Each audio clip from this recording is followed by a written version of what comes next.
Let's talk about radioactive dating. This problem deals with two types, carbon dating and rubidium strontium dating. So carbon dating, this is the more well-known.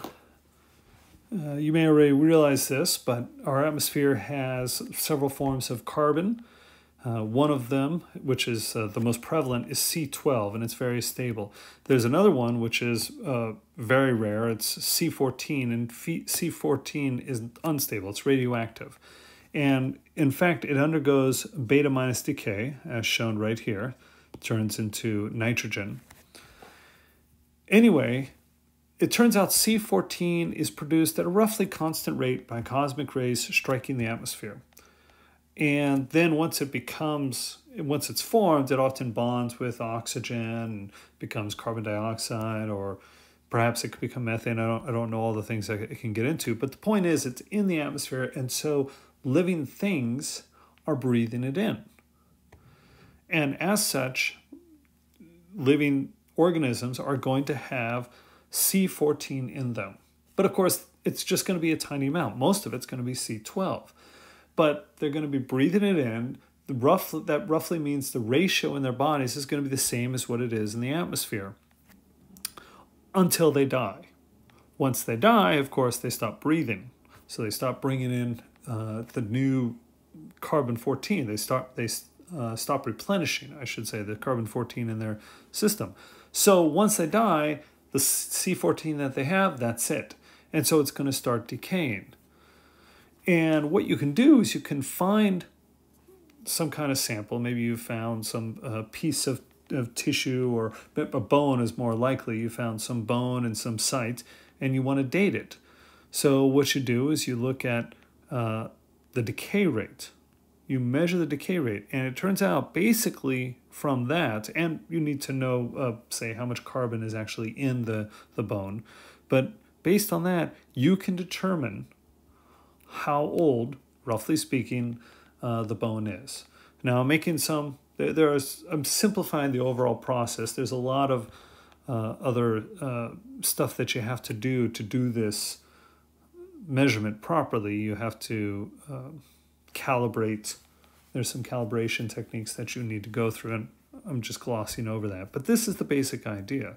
And in this particular problem, we do have a bone that was found, some ancient jewelry made from bone, and we know the carbon mass, and we know the decay rate. In my case, it's 20 decays per second. And so we're trying to determine the age of the bone, and consequently the jewelry. We know the ratio of C14 to C12 when the animal died, right? And we know the half-life of C14, 5,730 years, and we have these other values that are also important. Now, to solve this, there's this hint here. Assume all the carbon is carbon-12 and determine the number of atoms. And it tells you that C12 has a molar mass of 12 grams per mole. So this is an approximation because not all of it, there's a decay rate. So obviously some of it is C14. But look at this ratio here of C14 to C12 right here. 1.25 times 10 to the minus 12th. It's an incredibly small amount. So this approximation isn't going to change the end result much. We assume that all this carbon is carbon-12. And you go through and do that calculation, and I know you can do it. Then, once you know how much carbon-12 there is, okay, then you know that, hey, look, in the beginning, I had some amount of carbon-14. Okay. That's my in naught. And I'm going to divide by how much carbon-12 there is, and I know that this has to equal this ratio, 1.25 times 10 to the negative 12th. Okay.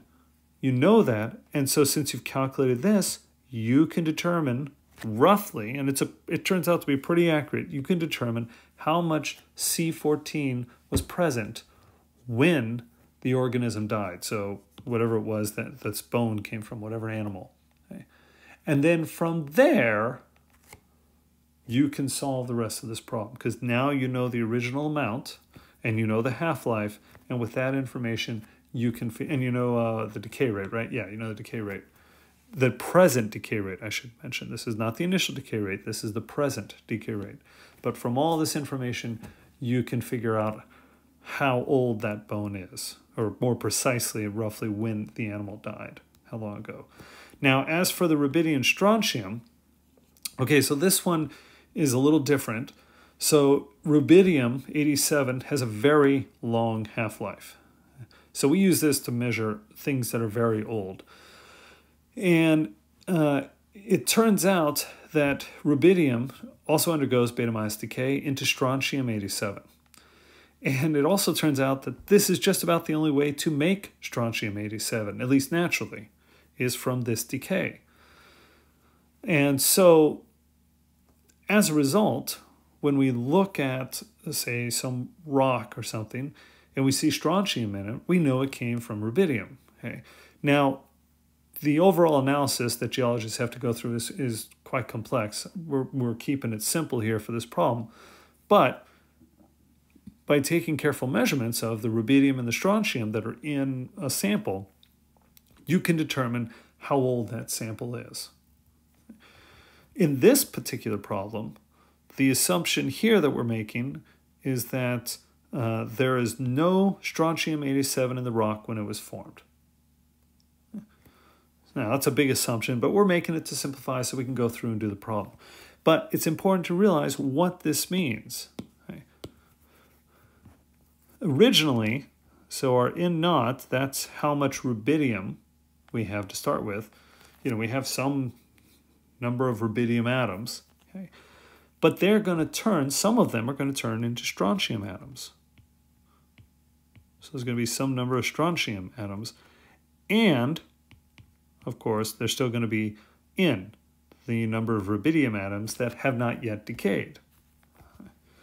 Now, what we are told is the ratio of strontium 87 to rubidium 87 in the rock, in our sample. Okay, well, if I take this simple relationship and just divide by N, which is the number of rubidium atoms that have not decayed, so if I divide everything by that, I get N naught over N equals the number of strontium atoms to my number of rubidium atoms plus 1. This value here is what we're told. This fraction, this ratio, is this, for me at least, 0.215. So I would put that in there, and then I would know this ratio. And from there, you should be able to solve. I just want to add, though, that this is really amazing stuff. I mean, by understanding radioactive decay and, you know, understanding other processes as well, we can determine how old things are. Not everything, but, you know, we can determine how old some piece of organic tissue is, some sample that we have, or how old some rocks are. It takes a lot of analysis. It's not always easy, but it's still pretty amazing that we can figure this out.